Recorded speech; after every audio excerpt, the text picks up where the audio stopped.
कौन था? एसबर्ट, जो एंग्लो सैक्सन पीरियड के टाइम का था। अगर पावरफुल किंग के बारे में बात करें तो क्या हो जाएगा? अल्फ्रेड द किंग हो जाएगा। लास्ट किंग की बात अगर की जाएगी तो कौन हो जाएगा? हैरोल्ड गॉडविंसन हो जाएगा। उस टाइम का जो वॉर हुआ था, कौन सा वॉर था? हेस्टिंग का था ना, वॉर ऑफ हेस्टिंग्स। अगर पूछ लिया जाए वॉर ऑफ हेस्टिंग्स कब हुआ था, तो 14 अक्टूबर 1066 में हुआ था। ठीक है, उसके बाद किसका शासन आ जाता है? तो जो नॉर्मन आते हैं वो आ जाते हैं, गद्दी पे बैठ जाते हैं। और जब वो गद्दी पे बैठते हैं तो कौन राजा बनता है? उसको हम लोग आगे डील करते हुए चलेंगे, उसको अभी यहाँ नहीं बताएंगे। चलिए स्टार्ट करते हैं मिडिल इंग्लिश पीरियड। भाई साहब बच गए, इनको भी हटा दिया जाए जी। देखते हैं मिडिल इंग्लिश पीरियड। हमारी वॉइस, हमारी screen both are clear? Yes, do you have any kinds of problem? Yes, reply me anyone. Yes, yes, ma'am. Problem, yes or no problem? No, no, ma'am, no. Okay okay okay. देखते हैं middle English period, जो time period माना जाता है 1000 से लेकर 1066 से लेकर 1500 तक का पीरियड माना जाता है middle English period. Middle English period को कितने भागों में डिवाइड किया गया है? 3 टाइप्स में डिवाइड किया गया है। ठीक है, पहला जो पीरियड माना जाता है बिफोर चौसर माना जाता है। दूसरा माना जाता है ड्यूरिंग चौसर, एक मिनट, ड्यूरिंग चौसर माना जाता है। तीसरा होता है अर्ली चौसर, सॉरी आफ्टर चौसर। आफ्टर चौसर को भी आफ्टर चौसर को एक और नाम दिया जाता है, अर्ली रिनेसा के नाम से भी जाना जाता है। तो हम यहाँ पे तीनों पार्ट को कोशिश करेंगे कवर कर लिया जाए। तो देखते चल रहे हैं, एक मिनट, अब इनको हटा दिया जाए। यस, देखते हैं ये जो पीरियड माना जाता है अराउंड 434 ईयर का पीरियड जो होता है मिडिल इंग्लिश पीरियड में हम लोग को देखने को मिलेगा। The period between 1066 AD and 1500 AD is known as the Middle English period. The literature produced in those times is known as the Middle English period. इस टाइम में जितने भी लिटरेचर लिखे गए हैं वो सारे माने जाते हैं मिडिल इंग्लिश लिटरेचर के रूप में जाने जाते हैं।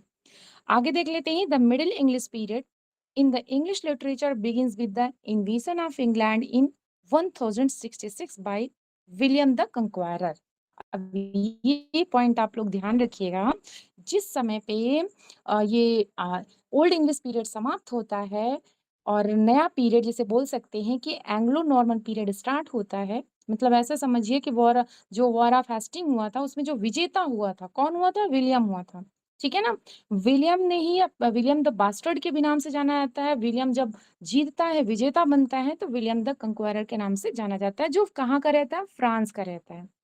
ही ऑक्युपाइड द इंग्लैंड, अब वो इंग्लैंड को अधिकृत कर लेता है, फ्रांस का रहता है यहाँ पे इनका शासन चलने लगता है। And he is also known as the William the Normandy के भी नाम से जाने जाना लगता है। अब यहाँ पे पहले से ही एंगल्स रहते हैं, जैसा कि हमने बताया था इंग्लैंड में सबसे पहले एंगल्स और सबसे ज्यादा टाइम तक रहते हैं। तो कहते हैं देखिए, हमें भगाने से अच्छा है कि हम भी पावरफुल हैं और आप भी पावरफुल हैं, तो हम लोग आपस में बीच में टाई कर लेते हैं। और बीच में टाई करके हम भी अपना काम करें, आप भी अपना काम करो, आप भी राज करो, मैं भी राज करूं। ठीक है, भागने भगाने में कोई मजा नहीं है। तो ये लोग आपस में एक दूसरे के घर में शादी ब्याह मतलब सारे रिलेशन चालू कर देते हैं। हालांकि उतना ज्यादा डीप में हमें जाने की जरूरत नहीं है। आगे देख लेते हैं Anglo Norman period. Anglo Norman period में क्या होता है? 1000, ये जो पीरियड माना जाता है, जो हमने बताया कि बिफोर चौसर, बिफोर चौसर का जो टाइम पीरियड है 1066 से लेकर 1340 तक का माना जाता है। मतलब चौसर के जन्म के पहले तक, क्योंकि चौसर का जो जन्म हुआ था आप लोग को बहुत अच्छे से पता होगा। 1340 से लेकर के 1400 तक का पीरियड माना जाता है चौसर के टाइम, वो चौसर का जो जन्म हुआ था और मृत्यु का टाइम है। आगे देख लेते हैं, इसमें क्या बता रहे हैं कि अराउंड 274 ईयर्स, इतना जो टाइम पूरा पीरियड आएगा वो कितने सालों का आएगा? 274 ईयर्स का।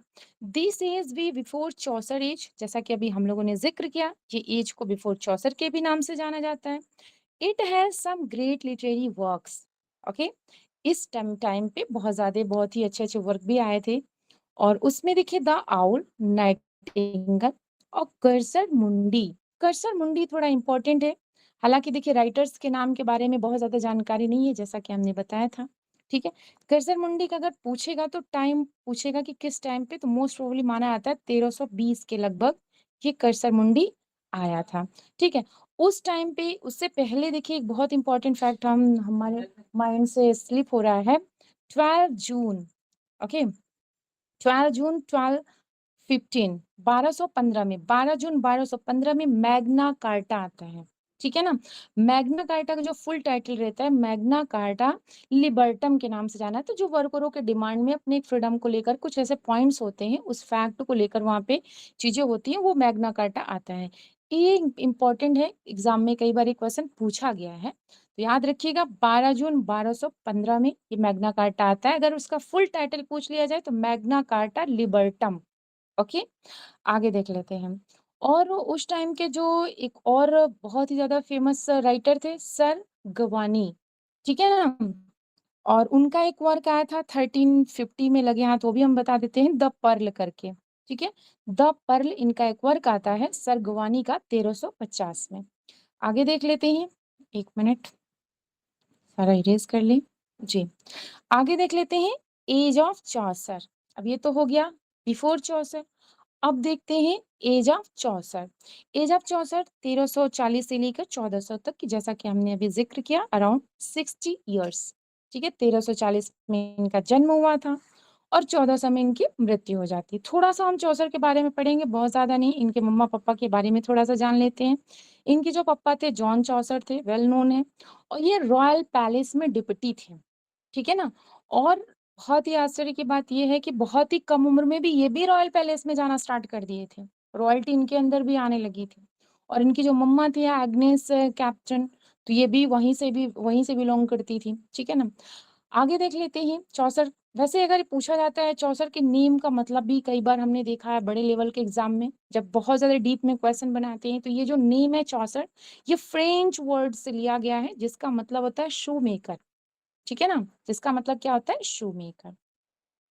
आगे देख लेते हैं जो चौसर हैं उनको क्या माना जाता है? चौसर को फादर ऑफ इंग्लिश लिटरेचर बोला जाता है, लॉन्ग एंड शॉर्ट स्टोरी के भी फादर माने जाते हैं, ठीक है ना? और एस्ट्रोनॉमर भी थे चौसर साहब, और डिप्लोमेट भी थे, ठीक है? आगे देख लेते हैं the great poet of all time Chaucer started the tradition of writing poetry in English language. इन्हीं से ही अगर बोला जाए कि जैसे बोलते हैं ना कि जो गंगा निकली हुई है कहाँ से निकली? गोमुख से निकली हैं। तो वैसे ही समझा जाए कि इंग्लिश की जो मोस्टली चीजें ओरिजिन हुई हैं तो ये चौसर से ही निकली हुई हैं, ठीक है ना? आगे देख लेते हैं इसमें, this is also the meeting ground of two important periods, the medieval and the renaissance. Renaissance के बारे में थोड़ा सा जानते हैं। रेनेसा इटली में स्टार्ट तो होता है लेकिन सिचुएशन उतनी अच्छे से नहीं हो पाती है कि वो बहुत अच्छे से फ्लोरिश कर पाए। तो ये जर्मनी होते हुए स्पेन फ्रांस होते हुए आता है इंग्लैंड में, और इंग्लैंड में इसको बहुत ज़्यादा पालन पोषण दिया जाता है, मतलब ऐसा समझिए इसका बहुत ज़्यादा विकास कहाँ होता है? इंग्लैंड में ही होता है। ये बहुत इंपॉर्टेंट है, इसको ध्यान रखिएगा। आगे देखते हैं, Chaucer's age is also known as the age of transition and turbulence. जो चौसर का एज होता है उसको और किस नाम से जाना जाता है? Age of transition in turbulence. आगे देखते हैं एज ऑफ रिवाइवल। ये मीन्स आफ्टर चौसर की बात हम कर रहे हैं। किसकी बात कर रहे हैं? आफ्टर चौसर की बात। चौसर के बारे में थोड़ा एक और फैक्ट, एक दो और फैक्ट हम कंप्लीट करते हुए चल रहे हैं। चौसर के बारे में देखिए, आप लोग जानते हैं कि जो कंटरबरी टेल्स है, कंटरबरी टेल्स का नाम सब लोग जानते हैं, बहुत अच्छे से जानते हैं। अगर इसका पूछ लिया जाए ओरिजिनल टाइटल क्या है? जी, कोई रिप्लाई करिएगा? अगर पूछ लिया जाए कंटरबरी टेल्स जो है इसका ओरिजिनल टाइटल क्या है, तो इसका जो ओरिजिनल टाइटल है टेल्स ऑफ द कंटरबरी। इसका ओरिजिनल टाइटल जिसने चौसर साहब ने इसको लिखा था, तो इसका टाइटल उन्होंने दिया था टेल्स ऑफ द कंटरबरी। और एक और फैक्ट बता दें कि ये इनकम्प्लीट वर्क है इनका, ठीक है? ये कंप्लीट नहीं हुआ है, ओके? और चौसर के बारे में एक और फैक्ट हम आपको बता दिए, पहले ऐसे पोएट हैं जिसे वेस्टमिनिस्टर अबे में बरीड किया गया था, दफनाया गया था, क्योंकि इससे पहले वहाँ सिर्फ रॉयल लोग को ही बरीड किया जाता था। और इनको दफनाने के बाद ही उस जहाँ पे दफनाए गए थे उसका नाम पड़ गया पोएट्स कॉर्नर, ठीक है? उस जहाँ पे जिस जगह पे ये दफनाए गए थे उसका नाम पड़ गया था पोएट्स कॉर्नर। आगे देख लेते हैं age of revival. Are of you there? Yes, सब लोग हैं? यस नेटवर्क यस इश्यू तो मैम। नहीं? ओके, ओके, जी ओके। मैम। नेक्स्ट देखते हैं। ओके, अब हम लोग बात कर रहे हैं दफनाई उसका नाम क्या पड़ गया था? पोएट्स पोएट्स पोएट्स कॉर्नर जिसे कॉर्नर, पोएट्स जी, कॉर्नर पड़ गया था जब इनको दफनाया गया था वहाँ। जी, ओके जी, पोएट्स पोएट्स कॉर्नर। कॉर्नर। जी, आगे देख लेते हैं। जी, आगे देखते हैं age of revival means after Chaucer या अर्ली रेनेसा की शुरुआत यहाँ से चालू हो जाएगा around 150 years. This particular age includes the time of Middle English period and the Renaissance. The major event in the age of Kate's Rebellion, War of Roses. अच्छा, इसी टाइम में 100 years wars भी होते हैं, ठीक है। 100 ईयर वॉर्स अगर देखा जाए तो 1337 टू 1453 तक माना जाता है कि 116 ईयर 116 सालों का ये होता है। एक प्रकार का क्रूसेड होता है। क्यों क्रूसेड समझ रहे हैं ना, धर्म युद्ध होता है, ये रिलीजियस वॉर होता है, ठीक है। आगे देख लेते हैं। वॉर ऑफ रोजेस होता है, ये तो आप लोगों ने हिस्ट्री में पढ़ा होगा शेक्सपियर के। लैंकास्टर होते हैं एज अ रेड रोज। ये क्वेश्चन पूछा गया है कई बार, क्वेश्चन बना हुआ है, ठीक है। ये रोजेस क्या हैं, ये रोजेस के कलर क्या हैं, और ये वॉर ऑफ रोजेस में पार्टियों के नेम क्या है। तो लैंकास्टर रेड है और यॉर्क जो है वो व्हाइट है। ध्यान रखिएगा, यल से यहाँ पे लाल याद कर लीजिएगा, व्हाइट तो फिर आप लोग को पता ही है कि व्हाइट हो जाएगा, ठीक है। ऐसा नहीं है वाई से येलो याद रख लीजिएगा, ऐसा ना करिएगा आप लोग। ओके, आगे देख लेते हैं हम लोग। इन इंग्लिश एरिस्टोक्रेसी, ठीक है। ये जो वॉर ऑफ रोजेस है इसमें दो पार्टियां होती हैं और दो कलर के रोज इनके सिंबल्स होते हैं, ठीक है। सिंबल्स होते हैं, जो रेड यहाँ पे है ये क्या है, एक प्रकार से सिंबल्स थे। This age includes the English Chaucerians like Thomas Occleve and John Lydgate. आगे देख लेते हैं कुछ लिटरेरी फिगर्स यहाँ पे। What are the important features of the age, इस एज के जो इम्पोर्टेंट फीचर्स है हम उस पे बात करेंगे। हिस्टोरिकल फीचर्स देख लेते हैं जी, हिस्टोरिकल फीचर्स देख लेते हैं स्टार्टिंग से 1066 टू 1350। अच्छा, अभी हमने बात किया 1350 में किसी वर्ग का हमने जिक्र किया, कितना ध्यान से हमें सुन रहे हैं, बताइए किस वर्ग के बारे में हमने बताया या किसके वर्ग के बारे में बताया जी। कोई ध्यान से नहीं सुन रहा है क्या हमको जी। द पर्ल करके वर्क आया था गवानी का, सर गवानी, हमने अभी जस्ट बात किया, क्यों बताया कि नहीं जी बताया मैम, जी मैम, द गुवानी का वर्क आया था तब पर। हाँ, याद रखिएगा जी। देखते हैं 1066 टू मैम एक बार और 1350। रिपीट कर दो इसे। जी सर देखिए, तेरह। जी। हाँ, सर गवान जो है द पर्ल करके इनका वर्क आता है, ठीक है, क्लियर। बहुत ज्यादा हम लोग जी फैक्ट मैम। नहीं हाँ कलेक्ट करेंगे, उतना ही करेंगे जो इम्पोर्टेंट हो हमारे एग्जाम के दृष्टि से। देखते हैं 1066 to 1350 is known as the Anglo Norman period. हमने जैसा बताया एंगल्स जो थे इन्हीं के नाम पे इंग्लैंड का नाम पड़ा है, क्योंकि ये बोलते हैं वहाँ के जो ब्रिटोन्स होते, पहले इस इंग्लैंड का नाम ब्रिटेन था, ब्रिटोन था ना ब्रिटेन, क्योंकि ब्रिटेन वहाँ के निवासी ब्रिटोन थे, ठीक है। तो उन्हीं के नाम पे ब्रिटेन पड़ा हुआ था। तो ये आते हैं बोलते हैं देखिए यहाँ पे हम आपकी रक्षा कर रहे हैं, हम कौन है एंगल्स, ये जो लैंड है अब किसका हो गया, बोले आपका। तो अभी अब क्या बोलोगे आप लोग, इंग्लैंड बोलोगे, वहीं से इंग्लैंड चालू हो गया नेम, ठीक है। उन्होंने ही अपने नाम को इस तरीके से फेमस कर दिया। उसके बाद फिर इनके और ओके। इनके बीच में हाँ टाई अप हो जाता है। एंगल्स और नॉर्मन्स आपस में बोलते देखिए भागने भगाने से अच्छा है दोनों लोग मिलके काम करें, एकता में ही शक्ति होती है, आप भी ताकतवर हम भी ताकतवर, ठीक है। तो ये जो 1066 से लेकर 1350 के पीरियड है वो किस नाम से जाने जाते हैं, एंग्लो नॉर्मन पीरियड। और जब ये नॉर्मन्स जो थे ये तो विजेता नए नए बने थे, तो उन्होंने फटाफट चीजों को मॉडिफाई करना स्टार्ट किया। देखते हैं फ्रेंच कल्चर, क्योंकि ये फ्रांस से आए थे, इन्होंने जो ऑफिशियल लैंग्वेज था इंग्लैंड में तुरंत उन्होंने फ्रांस का फ्रेंच लैंग्वेज बना दिया। बोला देखिए थोड़ी बात आप मेरी समझ जाइए, थोड़ी हम आपके समझ जाते हैं और दोनों लोग मिलके अपना मिंगल होके काम करते हैं। तो बोलते हैं देखिए French culture dominated England as a William the conqueror was originally from France. जैसा कि हमने बताया कि ये फ्रांस से थे, तो उन्होंने कहा कि देखिए हम जहाँ से आए हैं थोड़ा सा आपने तो इतने सालों से अपने कल्चर को फैला दिया, अब थोड़ा हमें भी मौका दीजिए, कुछ हम भी अच्छा कर जाएं। तो उन्होंने यहाँ पे फ्रांस जो फ्रेंच कल्चर था उसको यहाँ पे स्टार्ट कर दिया, यहाँ पे स्प्रेड करना, और फ्रेंच को उन्होंने ऑफिशियल लैंग्वेज बना दिया। ठीक है, आगे देख लेते हैं। नेक्स्ट आता है 1066 से लेकर के 1400 फ्रांस डोमिनेट इंग्लैंड, और 11 ये मतलब 1066 से लेके 1400 तक यहाँ पे जो फ्रेंच जो डोमिनेंट था इंग्लैंड में, बहुत ज्यादा उनका दबदबा था। फेडरलिज्म आता है, was the dominant social system in England. Federalism जिसे बोल सकते हैं सामंती प्रथा जो होती है। Influence of French literature and English brought the themes of love adventure in the literature. Love adventure ये सब सारे थीम पे वहाँ उस लिटरेचर में काम किया जाता था, क्योंकि वो अपने अकॉर्डिंग चीजों को मॉडिफाई करते थे, अपने अपने अकॉर्डिंग चीजों को ऑर्गेनाइज कराते थे। नेक्स्ट पॉइंट देखते हैं, English language is simplified to meet the standard of the messes.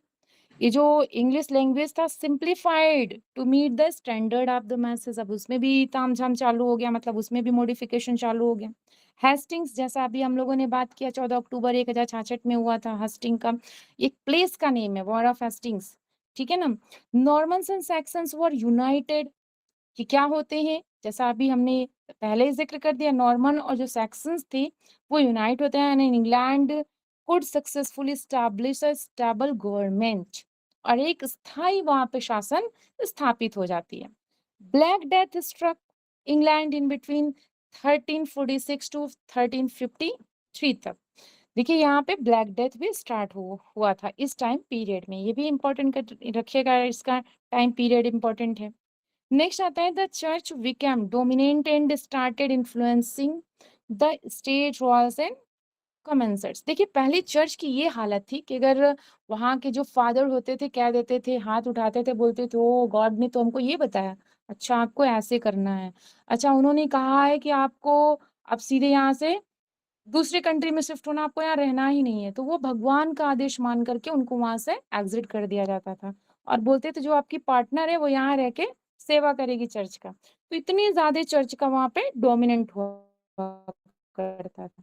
Next देखते हैं, church introduced 2 miracle plays, 3 mystery plays, and 4 moralities plays, and 5 interludes to educate the masses. Absorbed, absorbed French language and culture and dropped Teutonic influences.